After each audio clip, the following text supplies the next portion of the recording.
नमस्कार दोस्तों, target with PS Parihar channel में आपका स्वागत है। इस चैनल के माध्यम से आप लोगों को विद्यार्थी जीवन से संबंधित सभी सूचनाएं प्रदान की जाती हैं, चाहे वो भर्तियों से संबंधित किसी आयोग या चयन बोर्ड का कोई नोटिफिकेशन हो, या भर्तियों से संबंधित सरकार का शासनादेश या नियमावली हो, या भर्तियों से संबंधित हाईकोर्ट या सुप्रीम कोर्ट का ऑर्डर हो। तो आइए देख लेते हैं कि आज के इस वीडियो में ऐसी कौन कौन सी सूचनाएं हैं। वीडियो को जल्दी से लाइक कर दें, शेयर कर दें। जिन छात्रों ने चैनल को अभी भी सब्सक्राइब ना किया हो, जल्दी से सब्सक्राइब कर लें ताकि आप लोगों को भी इसी तरीके की ऑथेंटिक अपडेट सबसे पहले मिलती रहे। चलिए शुरू करते हैं। जिस तरीके से ये सूचनाएं हैं लिखी हुई हैं इस थंबनेल में, उसी तरीके से सूचना को हम लोग देखेंगे। सबसे पहले बात कर लेते हैं, इसलिए छात्र विरोधी है रोजगार के मुद्दे पर विद्यार्थी लगातार योगी सरकार को घेर रहे हैं और छात्र जो है वो पीड़ित है। यहां पर आप लोग आजकल देख सकते हैं कि लखनऊ में लगातार धरना प्रदर्शन हो रहे हैं, और ये जो धरना प्रदर्शन है ये ओबीसी और एससी आरक्षण के लिए जो विद्यार्थी लगातार पिछले 3 महीने से मांग कर रहे हैं। तो खाली एससी और ओबीसी पीड़ित नहीं है योगी सरकार से, इस समय सबसे ज्यादा भयभीत पीड़ित है तो वो सामान्य वर्ग का विद्यार्थी पीड़ित और भयभीत है, क्योंकि सबसे ज्यादा जो नुकसान हो रहा है वो सामान्य अभ्यर्थियों का इस सरकार में हो रहा है, और ना ही इसकी कोई सुनवाई हो रही है। असल में मामला ये है कि उत्तर प्रदेश में ईडब्ल्यूएस आरक्षण को लेकर के विद्यार्थी पिछले 2-3 सालों से लगातार योगी सरकार से मांग कर रहे हैं कि जिस तरीके से जम्मू कश्मीर, उत्तराखंड, महाराष्ट्र और बहुत सारी जो राज्य सरकारें, हरियाणा इत्यादि सभी राज्य सरकारों ने ईडब्ल्यूएस में आरक्षण जो आरक्षण होता है उसमें आयु सीमा में 5-5 साल तक की छूट दी गई है, और उत्तर प्रदेश के विद्यार्थियों को छूट क्यों नहीं दी जा रही है। बहुत सारे मुद्दे हैं आयु सीमा को लेकर के, और इस सरकार ने किसी भी बेरोजगार विद्यार्थी से ये सरकार कभी नहीं मिली। बहुत सारे जो प्रतियोगी संगठन हैं उन्होंने मिलने के लिए योगी सरकार से समय मांगा, लेकिन योगी सरकार जो है इन छात्रों से नहीं मिली। ये देख सकते हैं, ये लिखा हुआ है ईडब्ल्यूएस अभ्यर्थियों को आयु में मिले 5 साल की छूट। भाजपा के पूर्व अध्यक्ष हैं लक्ष्मीकांत वाजपेयी, इन्होंने खुद पत्र लिखा है भाजपा के जो मुख्यमंत्री योगी आदित्यनाथ को लिखा है, सामान्य वर्ग के छात्र छात्राओं के लिए बनने वाले ईडब्ल्यूएस के तहत आयु में भी 5 वर्ष की छूट की मांग की है। भाजपा के पूर्व अध्यक्ष डॉक्टर लक्ष्मीकांत वाजपेयी ने इस संबंध में उत्तर प्रदेश सरकार को पत्र भी लिखा है। भाजपा के पूर्व अध्यक्ष डॉक्टर लक्ष्मीकांत वाजपेयी ने उत्तर प्रदेश सरकार से ईडब्ल्यूएस के तहत आने वाले छात्र छात्राओं को आयु में छूट की मांग को लेकर के एक पत्र लिखा है, और इन्होंने बताया कि सामान्य वर्ग के छात्र छात्राओं के लिए आर्थिक आरक्षण की व्यवस्था 2019 में की गई थी, और इसमें सरकारी नौकरियों में 10% आरक्षण की व्यवस्था है। पत्र में कहा गया है कि ईडब्ल्यूएस आरक्षण में अनुसूचित जाति, जनजाति, अन्य पिछड़ा वर्ग के छात्र छात्राओं के तहत आयु में भी 5 साल की छूट मिलनी चाहिए। गुजरात, जम्मू कश्मीर ईडब्ल्यूएस के युवाओं को आयु में छूट दी है, यूपी में भी इसको लागू करने की मांग की है। असल में मामला यह है कि जो पुलिस भर्ती का विज्ञापन आने वाला है 25,000 की, जिसकी हाल ही में घोषणा की गई है, जिसका प्रस्ताव बना करके भेज दिया गया, सबसे ज्यादा विद्यार्थियों को चिंता इस भर्ती को लेकर के है। चूंकि जो हार दरोगा भर्ती में विद्यार्थियों को साथ में हुआ है, जैसे दरोगा भर्ती में ओबीसी और एससी दोनों को 5 साल की छूट दी गई है, आयु सीमा में 33 साल जो आयु रखी जाती है, और सामान्य वर्ग के विद्यार्थियों के लिए 28 साल।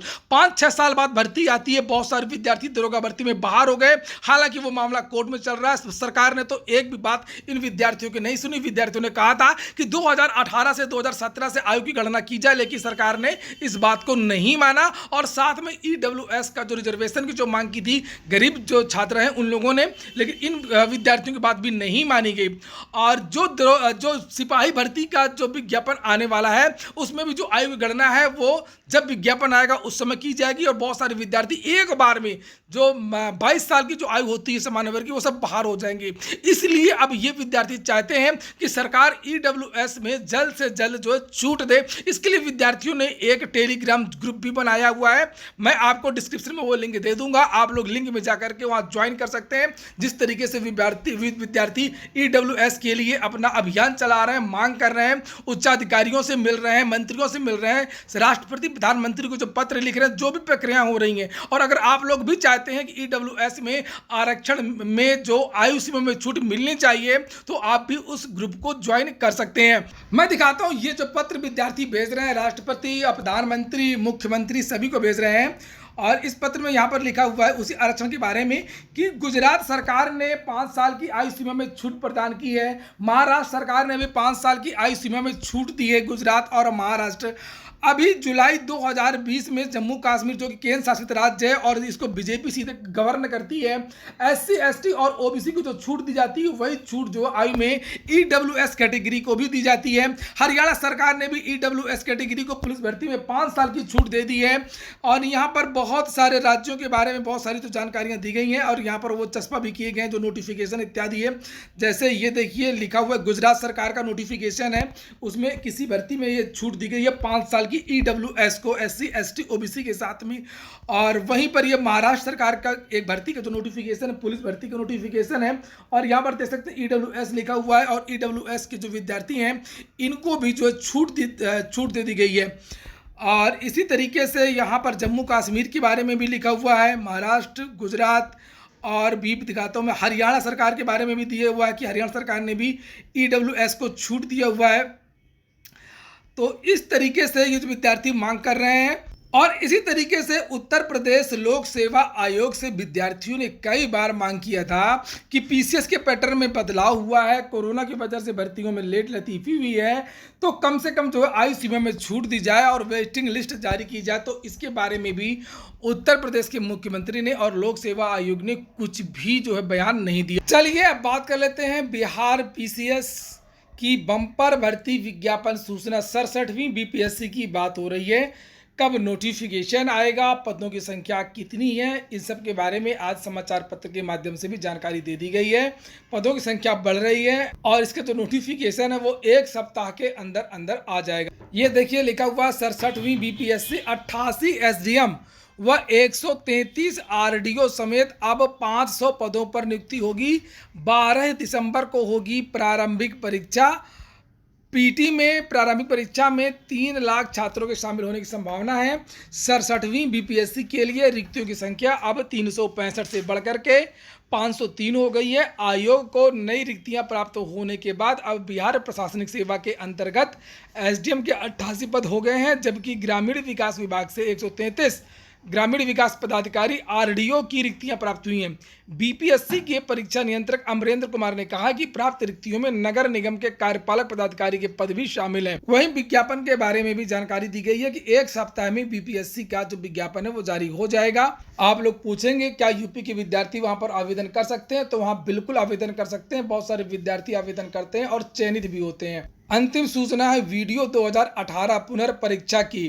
असल में वीडियो 2018 भर्ती को ही रद्द कर दिया था उत्तर प्रदेश की सरकार ने और इसके बाद में जो प्रस्तावित जो कैलेंडर जो जारी हुआ था तो ये बताया गया था कि मार्च के महीने में मार्च 2022 में 1953 पदों पर जो ये भर्ती है इसकी जो परीक्षा है वो करवाई जा सकती है। लेकिन ये सब कुछ डिपेंड करता है हाई कोर्ट के आर्डर पर।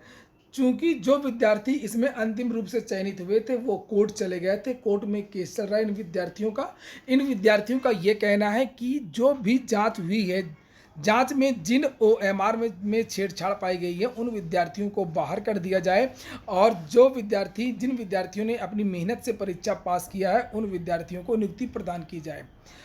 और इस केस की जो है वो सुनवाई चल रही है। आज इस केस की सुनवाई होगी। पिछली सुनवाई में SIT की जो रिपोर्ट है, जो SIT ने अपनी रिपोर्ट दी थी धांधली को लेकर के, भ्रष्टाचार को लेकर के, उस रिपोर्ट को तलब किया गया था। तो यह तलब तो काफ़ी दिन पहले किया था लेकिन UPSSC ने वो रिपोर्ट दी नहीं थी और अब जानकारी मिली है कि रिपोर्ट जो वो सबमिट कर दी गई है और उसका जो रिपोर्ट है वो आज देखी जाएगी कोर्ट में। उस पर बहस हो सकती है, उस पर कोई निर्णय भी हो सकता है।